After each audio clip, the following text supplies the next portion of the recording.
हे गावलं इकडे काठी काढून द्या तिथे जरा फोडायला पाहिजे तर अजून दे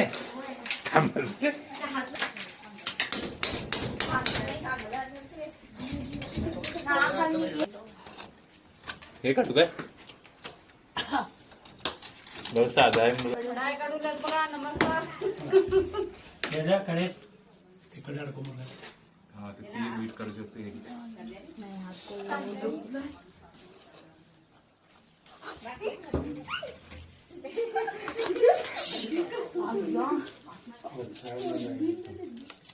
सोडा लागलं नाही काय करणार.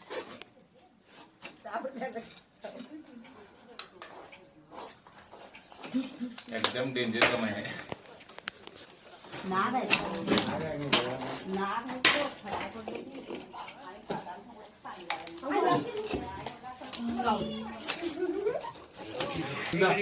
बॅटरी आहे का मित्रांनो कसा पत्र्यामध्ये अडकलेला तुम्ही बघितलात. हे सगळं फोडून काढावं लागलं.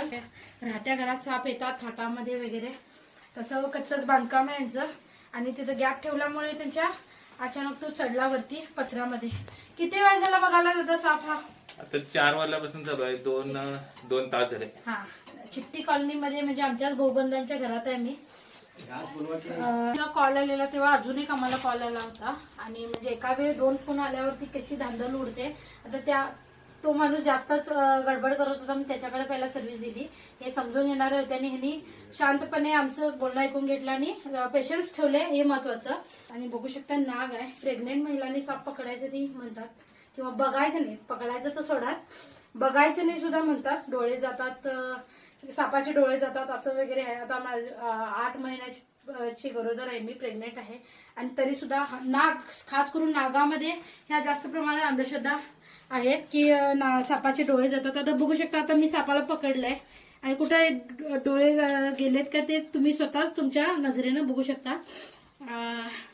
तर असं काय नसतं. हे सगळ्या अंधश्रद्धा आहेत. सापाला कुठं कर्तव्य मी प्रेग्नेंट आहे किंवा काय आहे त्याला तर मेमरीच नसते. समोर काय घडालंय ते सुद्धा त्याला 1 मिनिटाच्या वरती नंतर तो विसरतोय. त्यामुळे अशा ज्या अंधश्रद्धा आहेत त्याच्या आहारी न जाता म्हणजे जेवढ्या तुमच्या अंधश्रद्धा मनात आहेत ते दूर होतील तेवढी तुमची सापाबद्दलची भीती सुद्धा दूर होईल. ठीक आहे. धन्यवाद. व्हिडिओ आवडल्यास लाईक करा, शेअर करा, कमेंट करा.